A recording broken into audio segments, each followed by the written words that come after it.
Et ne dites pas 3. Cessez. Ce sera meilleur pour vous. Allah n'est qu'un Dieu unique. Il est trop glorieux pour avoir un enfant. Il est trop glorieux pour avoir un enfant.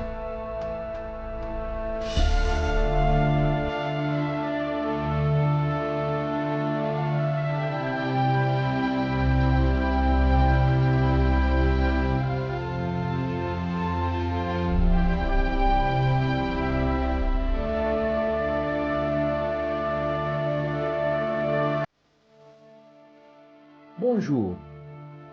Allah est trop glorieux pour avoir un enfant.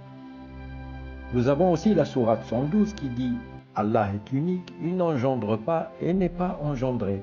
En arabe, « Lam yalid wa lam yulad ». Ici, engendrer a le sens de recréer. Comment?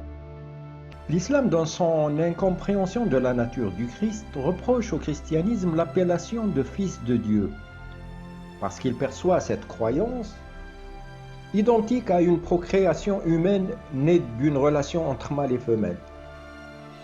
Les chrétiens, pourtant, n'ont jamais cru à cela. Certains vont se dire, mais où est la preuve que les auteurs du Coran pensent ainsi? La réponse est aussi dans le Coran. Le verset suivant innocente Allah d'une éventuelle relation charnelle. Écoutez. Créateur des cieux et de la terre, comment aurait-il un enfant quand il n'a pas de compagne? Comment aurait-il un enfant quand il n'a pas de compagne? Comment peut-il avoir un enfant alors qu'il n'a pas de compagne? Cela sous-entend, selon ce verset, qu'Allah, pour avoir un fils, a besoin de compagne. C'est la seule explication de leur compréhension primaire de la nature du fils dans ce verset. Alors qu'aucun courant chrétien ne croit que Jésus est le fils biologique de Dieu. La croyance islamique, qui n'a pas pu s'élever sur le plan spirituel au niveau de la doctrine de la Trinité, est restée primitive. Elle prend la moitié du miracle du Christ, tel que la naissance de la Vierge, Marie, et délaisse le reste. L'islam renie entre autres la mission du Christ dans la mort sur la croix et la résurrection que nous verrons dans la prochaine vidéo. Il attribue également ces miracles à la permission d'Allah. Par ailleurs, les musulmans n'ont aucune vision critique ou analytique de leur livre. Malgré certains versets du Coran qui glorifient Marie, malgré que la nature du Christ est annoncée dans plusieurs versets, elle est carrément ignorée ou reniée. Rappelle-toi, quand les anges dirent « Ô Marie, certes Allah t'a élu et purifié, et il t'a élu au-dessus des femmes des mondes. » Marie est l'élue de Dieu parmi les femmes de l'univers. Marie est citée 34 fois dans le Coran, mais tu ne trouveras aucun exégète musulman qui aurait soulevé cette problématique et se serait posé la question « Mais comment le nom de la mère de Mohammed, celui qui est supposé être selon l'islam le sceau des prophètes et avoir reçu la révélation coranique, comment son nom n'est cité aucune fois dans le livre sacré de l'islam ?» Et pourtant la réponse est sous leurs yeux. Écoutons comment le Coran annonce Jésus à Marie. Rappelle-toi, quand les anges dirent « Ô Marie, voilà qu'Allah t'annonce une parole de sa part, son nom sera Al-Masih, Issa, fils de Marie, illustre ici-bas comme dans l'au-delà, et l'un des rapprochés d'Allah. Ô Marie, voilà qu'Allah t'annonce une parole de sa part. Ô Marie, voilà qu'Allah t'annonce une parole de sa part. » Ici, le verset est très précis. Jésus n'a pas été créé par la parole ou le Verbe de Dieu, mais il est la parole de Dieu. Donc, dans le verset 45, il précise bien une parole de sa part. C'est une parole émanant de lui. Et le nom de cette parole sera le Messie, Jésus. Cette constatation est fondamentale en tant que parole de Dieu. Jésus est un attribut de Dieu. On ne peut séparer Dieu de ses attributs qui sont divins. Il est donc logique que Jésus est de nature divine, selon les versets coraniques eux-mêmes. Dans l'évangile de Jean, on retrouve toute la signification du mot parole ou verbe. Au commencement était la parole, et la parole était avec Dieu, et la parole était Dieu. Elle était au commencement avec Dieu. Toutes choses ont été faites par elle, et rien de ce qui a été fait n'a été fait sans elle. En elle était la vie, et la vie était la lumière des hommes. Et la lumière luit dans les ténèbres, et les ténèbres ne l'ont point reçue. Et la parole est devenue chair, et elle a habité parmi nous, et nous avons contemplé sa gloire, pleine de grâce et de vérité. Dans Jean 1, de 1 à 12.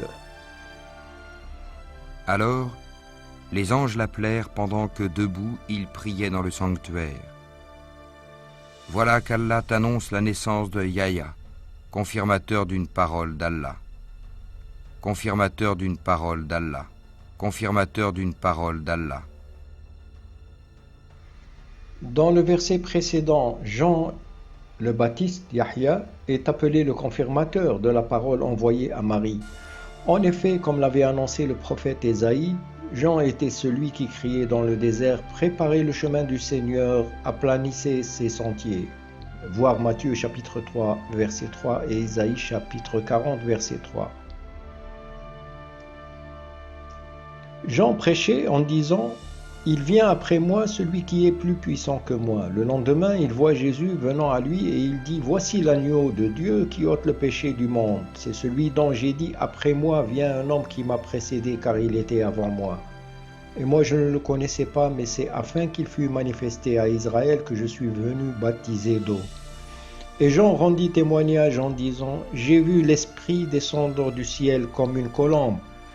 Et il est demeuré sur lui, et moi je ne le connaissais pas, mais celui qui m'a envoyé baptiser d'eau, celui-là m'a dit, celui sur qui tu verras l'Esprit descendre et demeurer, c'est celui qui baptise de l'Esprit Saint. »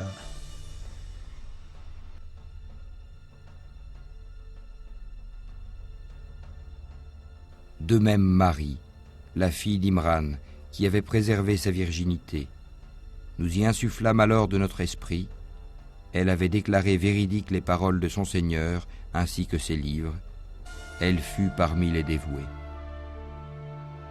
À travers ce verset, on souligne que l'Esprit de Dieu était Jésus, et cet Esprit a été insufflé en Marie, ce qui n'a rien à voir avec Adam qui a été fait d'argile, et Dieu y a insufflé de son Esprit pour qu'il prenne vie. Adam n'était pas l'Esprit de Dieu, mais Dieu a insufflé de son Esprit dans Adam. Alors que pour Jésus, il est lui-même l'Esprit de Dieu. En conséquence, le texte coranique est explicite. L'Esprit de Dieu n'a pas été insufflé en Jésus, mais en Marie. Toute personne connaissant le Coran peut constater l'exacte conformité de ce Coran avec l'Évangile sur la nature de Jésus. Il est la parole ou le Verbe de Dieu et l'Esprit de Dieu incarné en Marie. À ce sujet, le texte coranique ne laisse aucun doute ou ambiguïté. Contrairement à Moïse, Mohammed, aux autres prophètes et envoyés de Dieu et à tous les autres êtres humains créés à partir de l'argile et qui sont nés normalement et de façon naturelle, c'est-à-dire de l'association physique d'un homme et d'une femme, Jésus n'est pas créé. Dans les versets du Coran, il n'est nulle part dit que Jésus est créé. Le Coran affirme que Dieu dit que Jésus est lui-même la parole et l'Esprit de Dieu. Le Coran parle également de Jésus en tant que miséricorde émanant de Dieu. Ainsi, Jésus n'est pas né d'une union normale entre une femme et un homme, mais de l'incarnation de l'Esprit de Dieu dans la Vierge Marie, ce qui en soi a représenté un prodige unique pour l'humanité. Dans la prochaine vidéo, nous aborderons aussi la crucifixion du Christ et la résurrection qui sont aussi présentes dans le Coran. À très bientôt.